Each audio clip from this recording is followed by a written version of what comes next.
तो नमस्कार मित्रों, हम आज से भगवत गीता का पाठ यर्थ स्वरूप शुरू करने जा रहे हैं, तो कृपया ध्यान से सुनिए। तो चलिए शुरू करते हैं।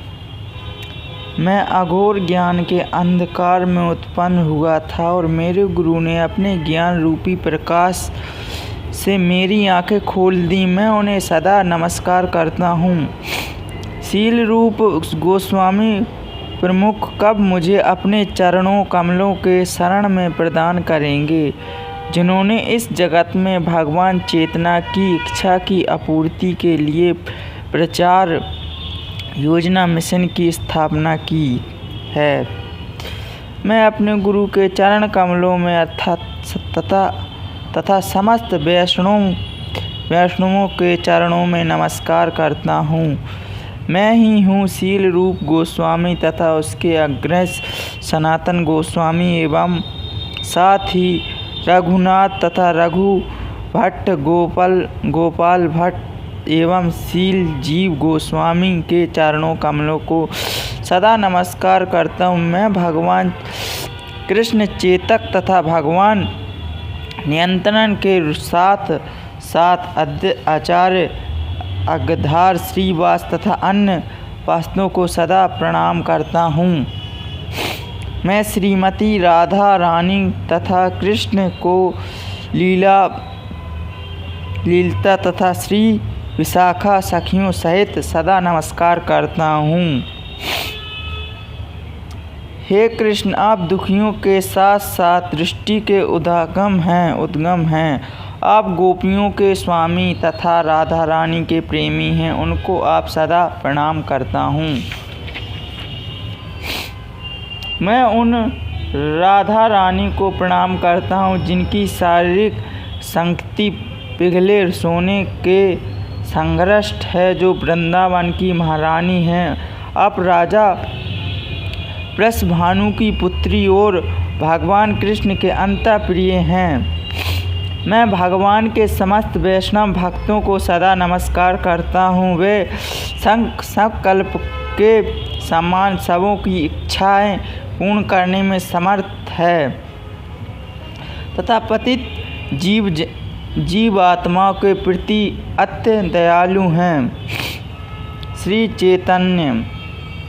श्री चैतन्य तथा प्रभु नित्यानंद, श्री देव गदाधारी श्रीवास आदि समस्त भक्तों को सदा प्रणाम करता हूँ।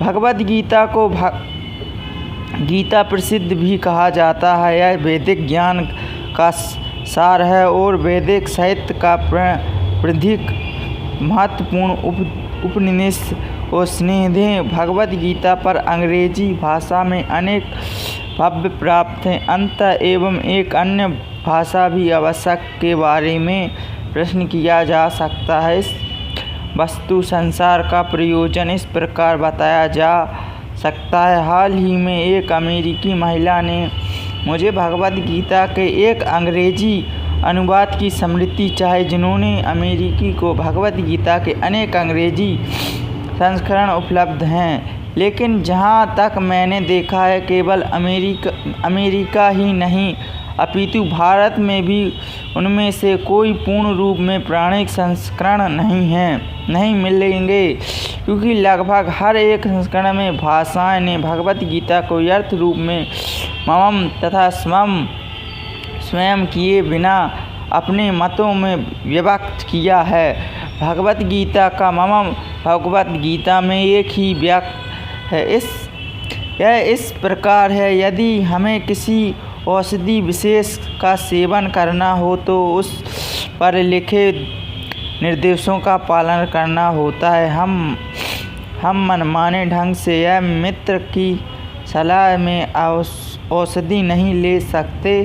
इसका सेवन लिखे हुए निर्देशों के अनुसार यह चिकित्सा के देश अनुसार करना होता है। इसी प्रकार भगवत गीता को उनके भक्त द्वारा दिए गए दिशा अनुसार ही ग्रहण कर यह स्वीकार करना चाहिए। भगवत गीता के भक्त भगवान श्री कृष्ण हैं। भगवत गीता के प्रत्येक पाठ पर उस उल्लेख भगवान के रूप में हुआ है जिन्होंने संदेह भगवान शब्द कभी कभी किसी भी अत्यंत शक्तिशाली व्यक्ति या किसी शक्तिशाली देवता के लिए प्रयुक्त होता है, और यह भगवान शब्द निश्चित रूप से भगवान श्री कृष्ण को एक ही महान व्यक्ति वाला बताता है। किंतु साथ ही यह जानना होगा कि भगवान कृष्ण पूर्ण पुरुषोत्तम भगवान है, जैसा कि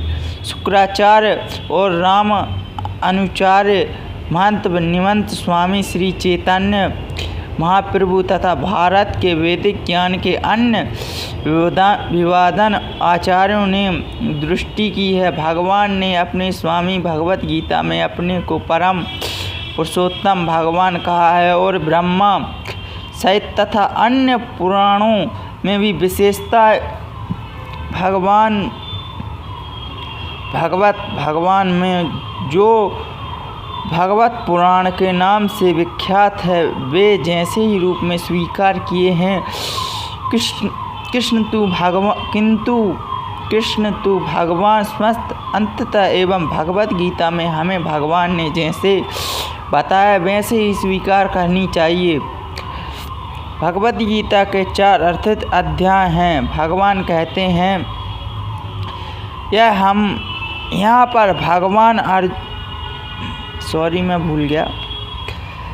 पर भगवान अर्जुन को सूचित करते हैं कि भगवत गीता की यह योगपति परमव्रत सूर्यदेव को बताया गया कि सूर्यदेव ने उन्हें मनु को बताया है कि मनु ने उसे इच्छुक को बताया है। इस प्रकार गुरु परम द्वारा यह योगपति भक्त से दूसरे भक्त तक पहुंचाती रही है, लेकिन कालांतर में यह छित्र विचित्र हो गई है।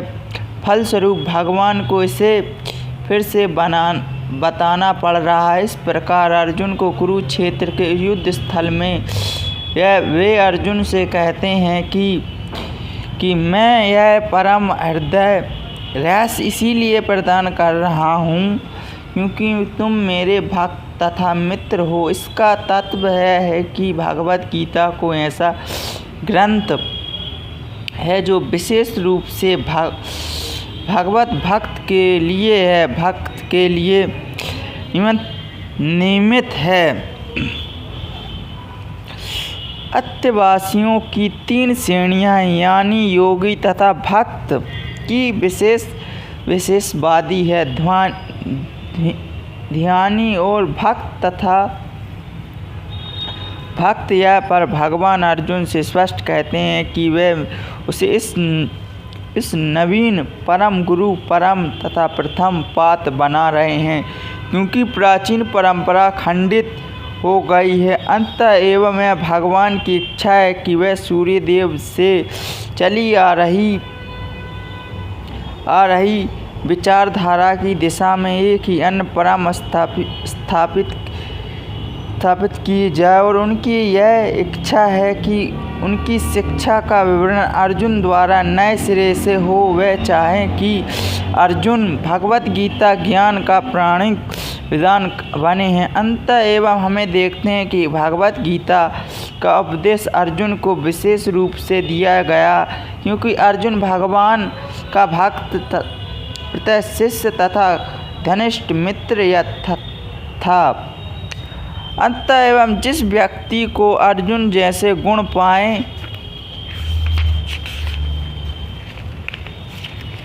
पाए जाते हैं, भगवत गीता को सबसे अच्छी तरह से समझ सकता है। कहने का अंत है कि भक्त को भगवान से प्रत्येक रूप में संबंधित होना चाहिए। क्योंकि कोई भगवान का भक्त बन जाता है तो ही उसका सीधा संबंध भगवान से ही हो जाता है। यह एक अंतर विशेष विषय है, लेकिन अपेक्ष में यह बताना जा सकता है कि भक्त तथा भगवान के मध्य 5 प्रकार संबंध हो सकता है। कोई निकृष्ट अवस्था में भक्त हो सकता है, कोई क्रिया अवस्था में भक्त हो सकता है, कोई सखा रूप में भक्त हो सकता है, कोई कोई माँ या पिता के रूप में भक्त हो सकता है, कोई दाम्पत्य प्रेमी के रूप में भक्त हो सकता है। अर्जुन का कृष्ण से संबंध सखा में था, जिन्हें संदेह इस मित्रता का शक्य भाव तथा भौतिक जगत में पाई जाने वाली मित्रता में आकाश पाताल का अंतर है। यह एक दिव्य मित्रता है जो हर किसी को प्राप्त नहीं हो सकती, जिन्होंने प्रत्येक व्यक्ति का भगवान से सीधा संबंध होता है और यह संबंध भक्ति को पूर्ण रूप से ही जगत होता है। किंतु जीवन का वर्तमान में अवस्था में हमने केवल भगवान को भुला दिया है, अपितु हम भगवान के साथ साथ अपने शास्त्र संबंध को भी भूल चुके हैं। लाखों करोड़ों जीवों में एक प्रत्येक जीव का भगवान के साथ नियत विशेष संबंध है। स्वरूप में कहलाता है कि भक्ति योग की प्रक्रिया द्वारा यह स्वरूप जगत किया जा सकता है, तब तक यह अवस्था स्वरूप सिद्ध कहलाती है।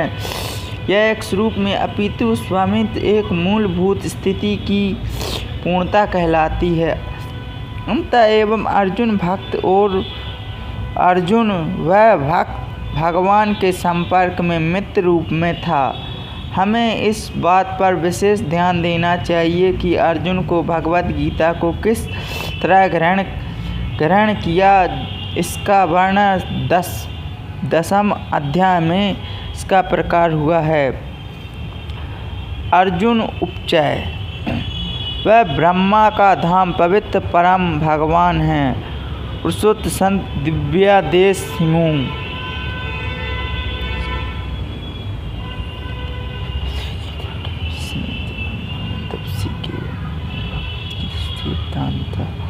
अर्जुन ने कहा कि भगवान परम धाम पवित्रतम परम सत्य है।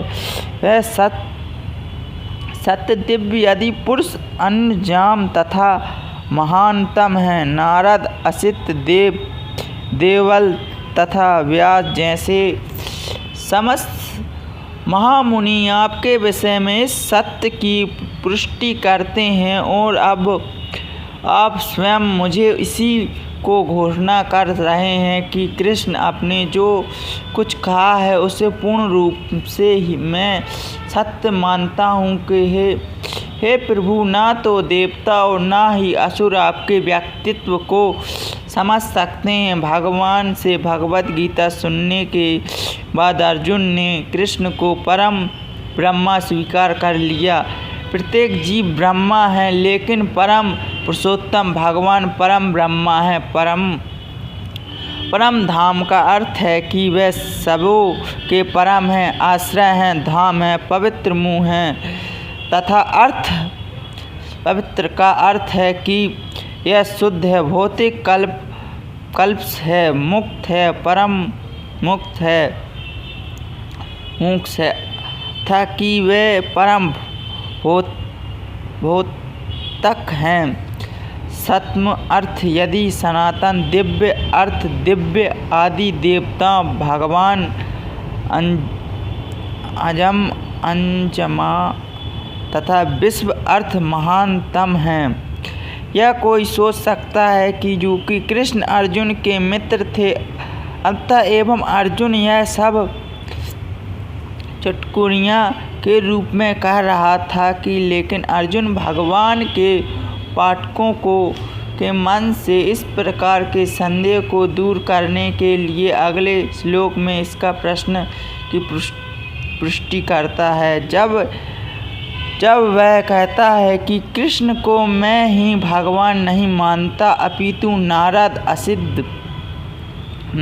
असित देवता तथा व्यासदेव जैसे महापुरुष भी भगवान स्वीकार करते हैं। यह सब महापुरुष जो समस्त आचार्यों द्वारा स्वीकृत वैदिक ज्ञान का विवरण है कि महापुरुष में जो समस्त आचार्यों स्वीकार किया ज्ञान विवरण प्रचार करते हैं। अंततः एवं अर्जुन श्री कृष्ण से कहता है कि वे जो कुछ भी कहते हैं उसे वह पूर्ण सत्य मानता है। समरदेव मान्य, आप जो कुछ कहते हैं उसे मैं सत्य मानता हूँ। अर्जुन यह भी कहता है कि भगवान के व्यक्ति को समझ पाना बहुत कठिन है, यह तक कि बड़े बड़े देवता भी उन्हें नहीं समझ पाते। अंतः एवं मानव मात्र भक्त बने बिना भगवान कृष्ण को कैसे समझ सकता है। अंतः भगवान को भक्ति भाव से ग्रहण करना चाहिए। किसी को यह नहीं सोचना चाहिए कि वह कृष्ण के तुल्य है ना ही नहीं।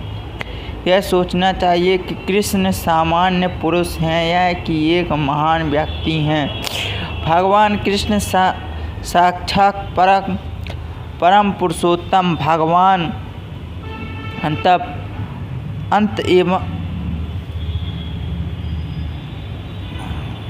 एवं भगवद गीता के कथा अनुसार है। भगवद गीता को समझने का प्रश्न करने वाले अर्जुन की कथा अनुसार हमें सिद्धांत रूप में कम से कम इतना तो स्वीकार कर लेना चाहिए कि श्री कृष्ण भगवान हैं और उसी विनती भाव से अब हम भगवद गीता को समझ सकते हैं।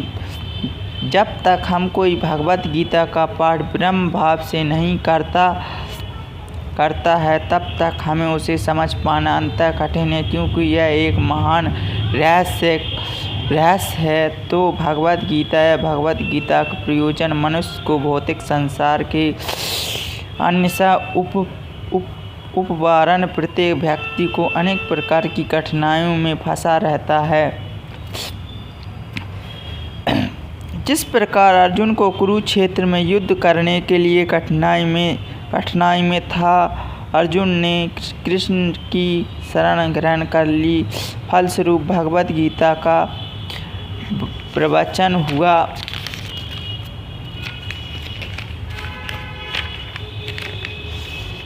केवल अर्जुन वरन हमें प्रत्येक व्यक्ति इस भौतिक स्थिति के कारण चिंताओं से पूर्ण है। हमारा अस्तित्व अन्यस्तित्व के परिवेश में वस्तु में हमें अंततः भी भक्त यही नहीं होना चाहिए। हमारा अस्तित्व सनातन है, लेकिन हमने किसी न किसी कारण अस्तित्व में डाल दिए गए हैं। आस्था का यह उस अर्थ है उससे जिसका अस्तित्व नहीं है।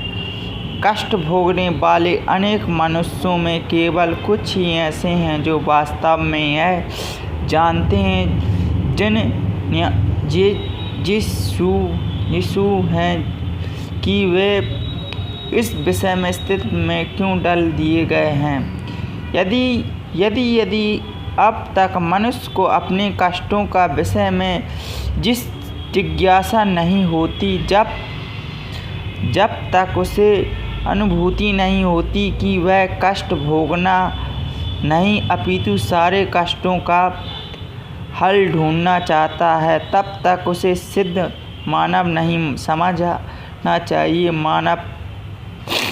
मानवता तभी शुरू होती है जब मन में इस प्रकार की जिज्ञासा उदित हो कि ब्रह्मा सूत्र में इस जिज्ञासा को ब्रह्मा जिज्ञासा कहा गया है। अतः ब्रह्मा जिज्ञासा मनुष्य के सारे कार्यकलाप असफल माने जाने चाहिए। यदि वह परम ब्रह्मा के स्वभाव में विषय में जिज्ञासा ना करे तो अंततः एवं जो लोग यह प्रश्न करना प्रारंभ कर देते हैं कि वह क्यों कष्ट उठा रहे हैं या वे कहाँ से आए हैं, मृत्यु के बाद कहाँ जाएंगे, वे ही भगवद गीता को समझने को सुपात्र विद्यार्थी निष्ठा विद्यार्थी में भगवान के प्रति आदर भाव भी होना चाहिए। अर्जुन ऐसा विद्यार्थी था जब मनुष्य जीवन के वास्तविक प्रयोजन का भूल जाता है तो भगवान कृष्ण विशेष रूप से उसी उद्देश्य की पूर्व स्थापना के लिए अवतार लेते हैं। तब भी असंख्य जगत व लोगों में कोई एक होता है जो वास्तव में अपनी स्थिति को जान पाता है, और यह भगवत गीता उसी के लिए कही गई है। वस्तु हम सभी अपितु अभिद रूपी अग्नि द्वारा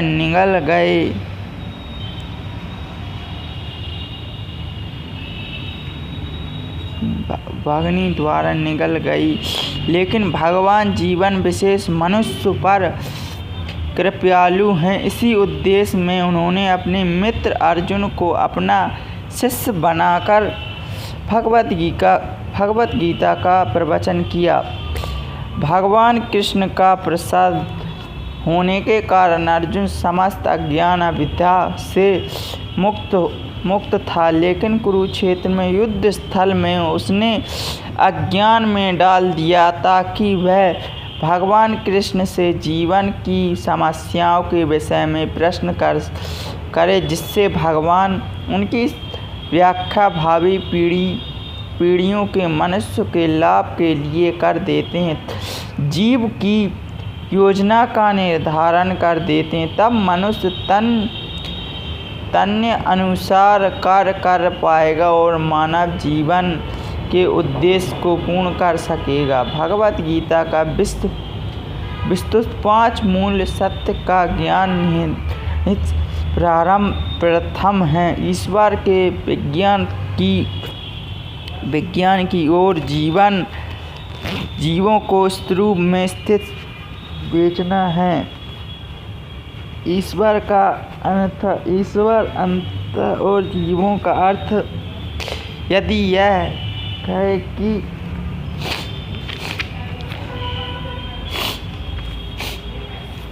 वह निश्चित है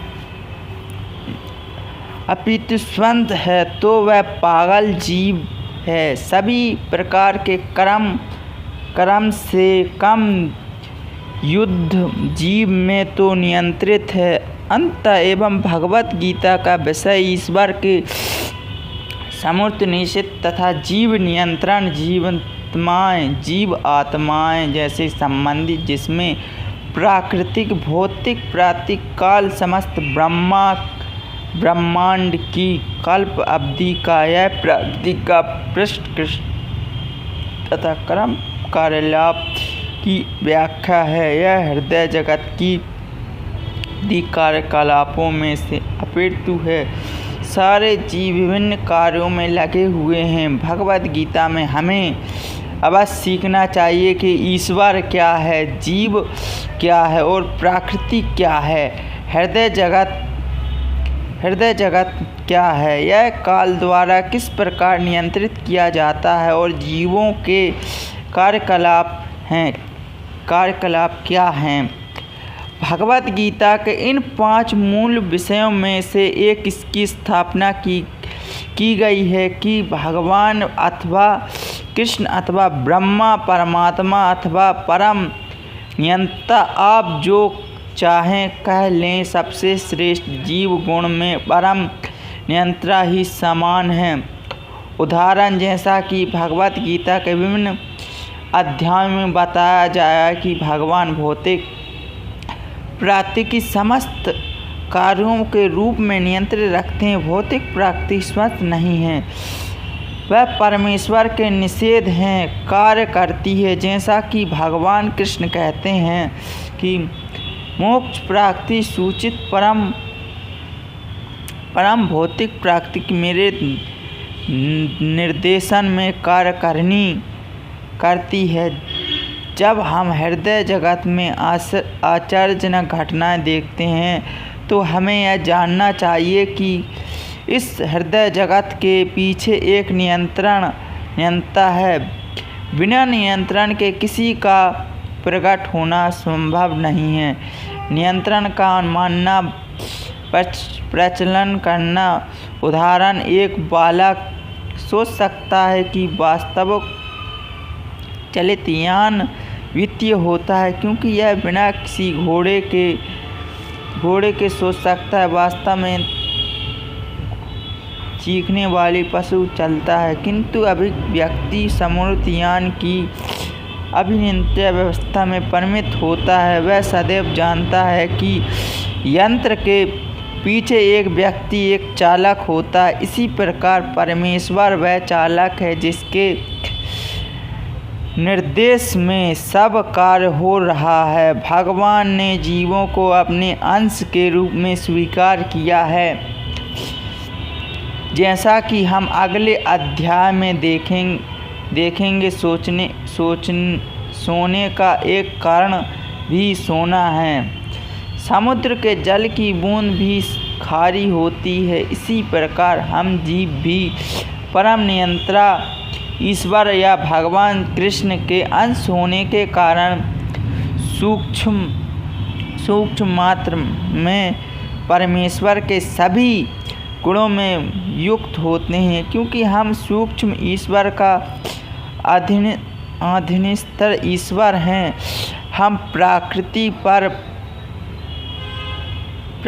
पर नियंत्रण करने का प्रयास कर रहे हैं। जैसा कि वर्तमान में हम अंतरिक्ष या ग्रहों को वश में करना चाहते हैं, और हमें ये नियंत्रण रखने के लिए प्राकृतिक इसीलिए है क्योंकि यह कृष्ण में एक हमें भौतिक प्रकृति पर अनुभव जमाने की प्रकृति होती है। लेकिन हमें यह जानना चाहिए कि हम परम नियंत्रण नहीं हैं। इसकी व्याख्या भगवत गीता में की गई है। परम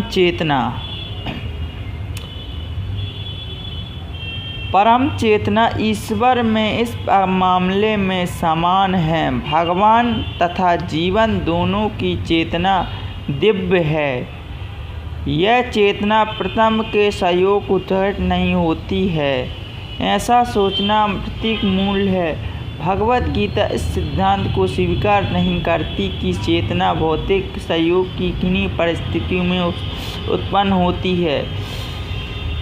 यह चेतना भौतिक परिस्थितियों के कारण विकृत रूप में प्रसिद्ध हो सकती है। जिस प्रकार रंगीन कांच में परिमित प्रकाश उसी रंग का प्रतीत होता है, परंतु भगवान की चेतना भौतिक प्राणी नहीं होती है। भगवान कहते हैं कि मन मोक्ष प्रकृति जब वे इस भौतिक जगत में आवृत्ति होते हैं तो उनकी चेतना पर भौतिक प्रभाव नहीं पड़ता। यदि वे इस तरह प्रारंभ होते हैं तो दिव्य विषयों में संबंध में उस तरह बोलने से अधिकारी न होते हैं, जैसे कि भगवत गीता में बोलते हैं। भौतिक कलम ग्रंथ चेतना में मुक्त हुए हैं, बिना कोई दिव्य जगत के विषय कुछ नहीं कह सकता। अंततः भगवान भौतिक दृष्टि से अपरिष्टु दूषित नहीं है, परंतु हमारी चेतना अभी तक भौतिक कलम में दूषित नहीं है। भगवान शिक्षा देते हैं कि हमें इस कल्पयुषी चेतना को शुद्ध करना है। शुद्ध चेतना होने पर हमारे सारे कर्म ईश्वर की इच्छा अनुसार होंगे और हमें इस सुखी हो सकेंगे। ऐसा नहीं है कि हमें अपने सारे कार्य बंद कर देने चाहिए, अपितु हमें अपने कर्मों को शुद्ध करना चाहिए, और शुद्ध कर्म भक्ति कहलाते हैं। भक्ति में कर्म सामान्य अक्रम प्रतीत होते हैं, किंतु पिलदूषी नहीं होते।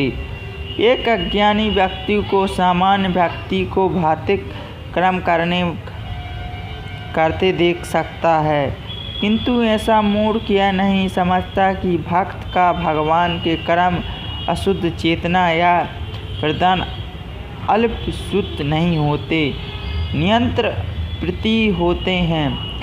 जो भी हमें यह जान लेना चाहिए कि अभी हमारी चेतना कलसूत्र है।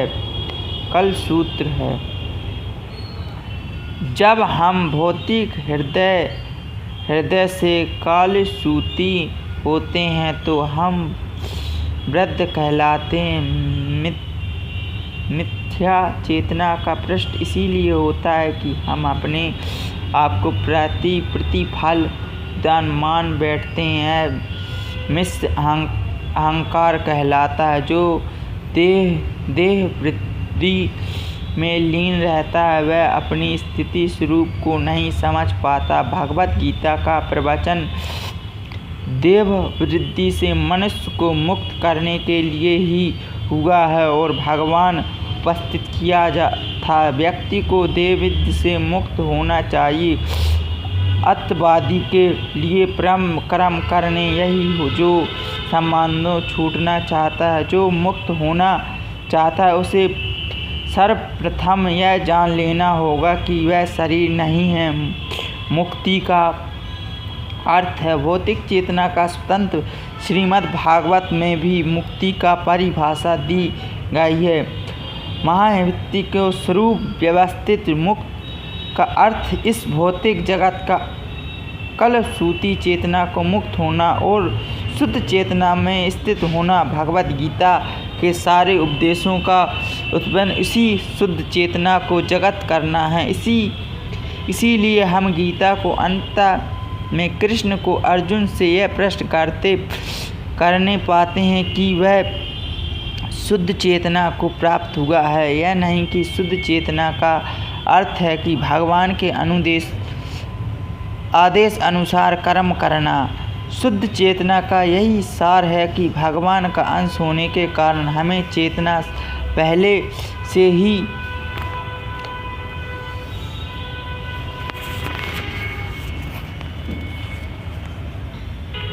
यह चेतना क्या है। तो मित्रों, मैं एक चेतना के बारे में बात कर रहा हूँ, आप ध्यान से सुनिए, मैं थोड़ा भटक गया था। यह चेतना क्या है। यह चेतना मैं हूँ तो फिर मैं ही हूँ क्या है। कलसूती चेतना में मैं हूँ का अर्थ है कि मैं सर्वे हूँ, मैं ही हूँ, भौतक तक हूँ। यह संसार चलामान क्योंकि प्रत्येक जीव यही सोचता है कि वह इस भौतिक जगत का स्वामी तथा स्रष्टा है। भौतिक चेतना के दो मनमोह विभाग हैं। एक के अनुसार मैं स्पष्ट हूँ, मैं हूँ स्पष्ट हूँ, और दूसरे के अनुसार मैं ही भौतक हूँ। लेकिन वास्तव में परमेश्वर स्पष्ट तथा भौतक दोनों और परमेश्वर का अंश होने के कारण जीव ना तो स्पष्ट है ना ही भौतक है, मात्र एक सहयोगी है। सर्जन तथा भुक्त उदाहरण के मशीन का कोई एक पुर्जा संपूर्ण मशीन के साथ सहयोग करता है। इसी प्रकार शरीर का कोई एक अंग पूरे शरीर के साथ सहयोग करता है। हाथ पाँव आँखें यदि शरीर के अंग से लेकिन वास्तव में भौतिक नहीं है। भौतक तो उधर पेट है, पाँव चलते हैं, हाथ भोजन देते हैं, दांत चबाते हैं और शरीर के सारे अंग उधर को पाँव चलाते हैं, पाँव चलते हैं, हाथ भोजन देते हैं, दांत चबाते हैं और शरीर के सारे अंग उधर को तुष्ट करने में लगे रहते हैं। क्योंकि उधर प्रधानता कारण है जो शरीर रूपी संगठन का पोषण करता है। अंत एवं सारी वस्तुओं को उधर को ही तर को दी जाती हैं। जिस प्रकार जड़ को सींच कर वृक्ष का पोषण किया जाता है, उसी तरह उधर का भरण करके शरीर का पोषण किया जाता है। क्योंकि यदि शरीर को वास्तव में रखना है तो शरीर के सारे अंगों को उद्रूपी में सहयोग कर देना होगा। इसी प्रकार परमेश्वर ही भौतक तथा स्पष्ट हैं और हम उनके अधीन स्थित हैं। जीवात्मा उन्हें प्रश्न रखने के निमित्त सहयोग करने के लिए हैं। इस प्रकार सहयोग से हमें लाभ पहुंचाता है। ठीक वैसे ही जैसे उधर द्वारा द्वारा संग्रहित है। भोजन में शरीर के सारे अंगों का लाभ पहुँचाता है। यदि साथ ही अंगुलियां यह सोचने कि वह उधर तो भोजन न देकर वह स्वयं ग्रहण कर लें तो उन्हें निराश होना पड़ेगा। सर्जन का भोग नियंत्रण केंद्रीय परमेश्वर है और सारे जीव ही उनके सहयोग के द्वारा वे भोग करते हैं। संबंध स्वामी तथा दास जैसा है। जैसे स्वामी पूर्णतः तुष्ट करता है जो दास भी तुष्ट करता है, इसी प्रकार परमेश्वर को तुष्ट रखना चाहिए। अपि जीव में सृष्टा बनाने तथा भौतिक जगत का भोग करने की प्रकृति होती है। इस हृदय जगत में स्पष्ट परमेश्वर ही प्रकृति है।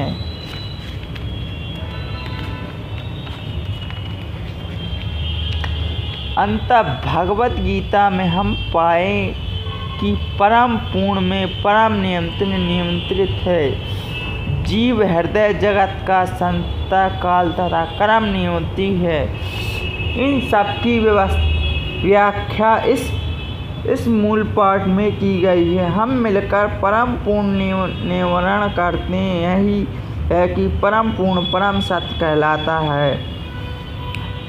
यही परम पूर्ण परम सत्य कहलाता है। परम पुरुषोत्तम भगवान श्री कृष्ण सारी अभिव्यक्ति को उनकी विभिन्न शक्तियों के फलस्वरूप हैं। वे ही परम पूर्ण हैं। भगवत गीता में यह बताया गया है कि विशेष यह ब्रह्मा पूर्ण परम पुरुष हैं, अधीन हैं। ब्राह्मण और प्रतिष्ठ भानु ब्राह्मण सूत्र में ब्रह्मा की विशेषता है। व्याख्या सूर्य की किरणों के रूप में ही की गई है। विशेष ब्रह्मा भगवान का परम किरण समारोह है। निर्विशेष ब्रह्मा का ब्रह्म की अपूर्ण अनुभूति है और इसी तरह परमात्मा की धारणा है। प्रत्येक अध्याय में हम देखते हैं कि भगवान पुरुषोत्तम इन दोनों विशेष धारक हैं। प्रत्येक अभेद में देखते हैं कि भगवान पुरुषोत्तम इन दोनों विशेष ब्रह्मा। भगवत गीता में यह बताया गया है कि निर्विशेष ब्रह्मा का पूर्ण परम पुरुष हैं, अधीन हैं। ब्राह्मणों और प्रतिष्ठा सुपुत्र सूत्र ब्रह्मा और निषेध व्याख्या सूर्य की किरणों के रूप में की गई है। विशेष ब्रह्मा भगवान का प्रारंभ किरण रूप समूह है। विशेष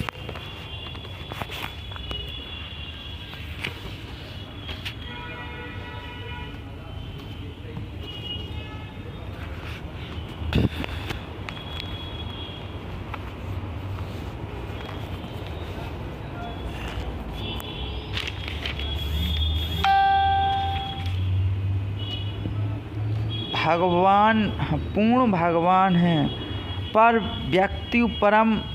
साथियों, अगर कहीं पर छूट रही हो तो आप कमेंट में बताइए कि यहाँ से छूट रही है। गाइस, तो मैं यही बताना चाहता हूँ कि मेरे पे थोड़ी संस्कृत नहीं आती, तो मैं संस्कृत का जो पाठ है वो छोड़ देता हूँ। मैं अभ्यास कर रहा हूँ संस्कृत पढ़ने का, तो संस्कृत मुझे धीरे धीरे थोड़ी आती है, तो मैं संस्कृत का भी अभ्यास करूँगा कि संस्कृत में भी आपको सुनाऊँ। तो एक पार्ट मैंने छोड़ दिया है और अब हम कलयुग के बारे में बात करेंगे। तो अब हमारा ये दूसरा पार्ट शुरू हो रहा है गाइस। तो पहले तो प्रणाम करते हैं श्री भक्ति गोस्वामी तुलसीदास को, शील किशोर गुरुदास बालाजी महाराज, श्री भक्ति कृष्णस्वामी महाराज, श्री अध्यक्ष गुरु जी और श्री भक्ति ठाकुर अंतरा विशेष। तो चलिए शुरू करते हैं कलयुग के बारे में। तो इस कलयुग में कैसे जीव को रहना चाहिए। तो सबसे पहले जय श्री कृष्ण। तो चलिए शुरू करते हैं। इस कलयुग में जो लोग अप्रतः बुद्धिमान हैं वे भगवान की उनके प्रसाद को सहित संकलित ज्ञान द्वारा पूजा करेंगे।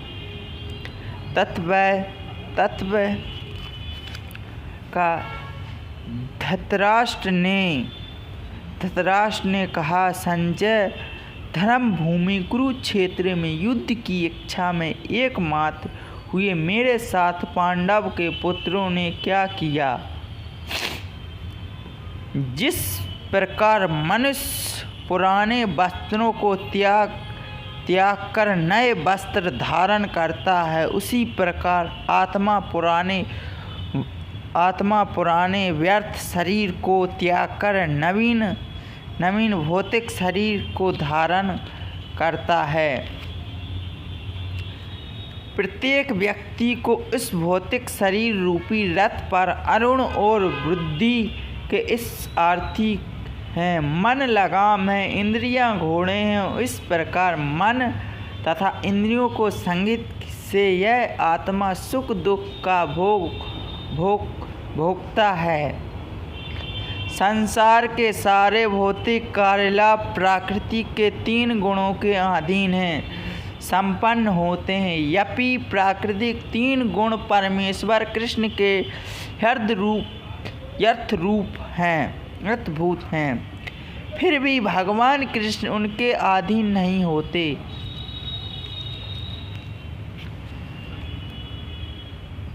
कम बुद्धि वाले व्यक्ति देवताओं को अनुग्रह पाने की आशा करते हैं और ऐसी वस्तुएं प्राप्त करते हैं जो स्थायी होती हैं और मनुष्य मृत्यु के समय समाप्त हो जाती हैं। वास्तव में यह सारे लाभ भगवान द्वारा ही प्रदान किए जाते हैं।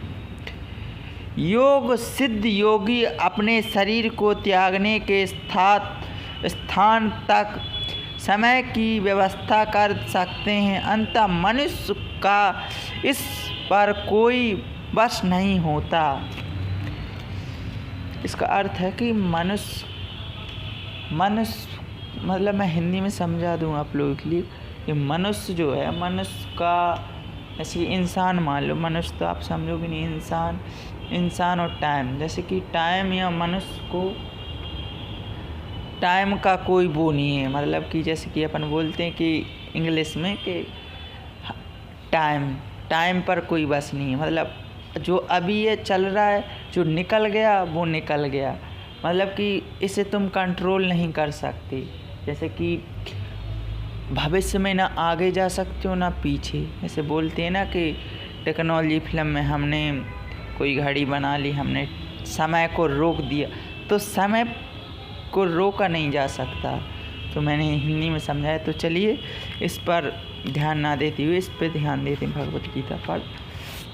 तो मैं समस्त आत्मिक भौतिक जगत के कण रूप हैं। प्रत्येक वस्तु मुझ में ही उद्भूत हैं। जो बुद्धिमान हैं भली भांति जानते हैं कि मेरी प्रेम भक्ति में लगते हैं तथा हृदय से पूरी तरह मेरी पूजा में प्रत्यय होते हैं।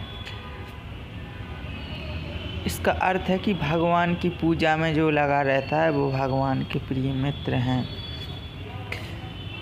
व्यस्त रूप में दर्शन कर संबंध हुए अर्जुन ने कहा, हे विश्वेश्वर, हे विश्वेश रूप में आपके शरीर में अनेक हाथ, पेट तथा मुख तथा आँखें देख रहा हूँ, जो वास्तव में फले हुए और जिसका अंत नहीं है। आप मैं अंत दिखता हूँ, ना मैं मध्य हूँ, ना ही यदि हूँ। मतलब अर्जुन देख रहा है भगवान के अनेक मुख हैं, अनेक सिर हैं, अनेक पेट हैं। भगवान का कोई अंत नहीं है। भौतिक जगत रूप में वृक्ष, आत्मधिक जगत रूपी वास्तव में वृक्ष का प्रतिफल मात्र है। इस भौतिक जगत रूपी वृक्ष में असभक्त रहने वाले मनुष्य की मुक्ति की कोई संभावना नहीं होती, लेकिन जो मनुष्य आत्मिक जगत रूपी वृक्ष को समझ लेता है वह आमंत्रित कर सकता है।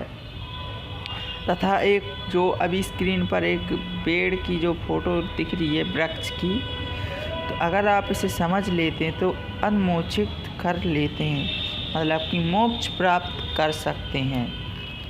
तो चलिए आगे बढ़ते हैं।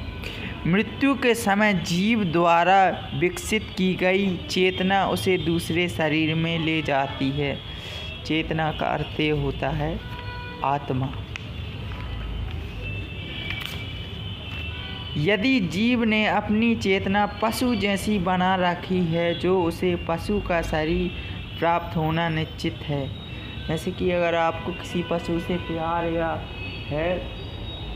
या पशु के प्रति या कोई भी मान लो कि जैसे जानवर काट रहा है तो वो पशु के रूप भांति आ जाता है, तो उसे अगले जन्म में वो ही बनाया जाता है। तो ये मैं हिंदी में अर्थ समझा रहा हूँ। मैं प्रत्येक जीव के हृदय में आसीन हूँ और मुझ से स्मृति ज्ञान तथा विस्मृति होते हैं।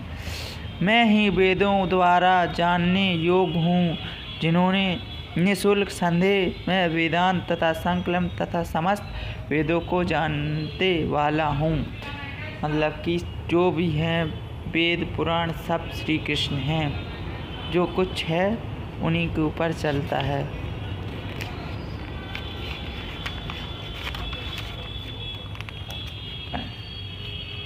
सदैव मेरा चिंतन करो, मेरे भक्त बनो, मेरी पूजा करो और मुझे नमस्कार करो।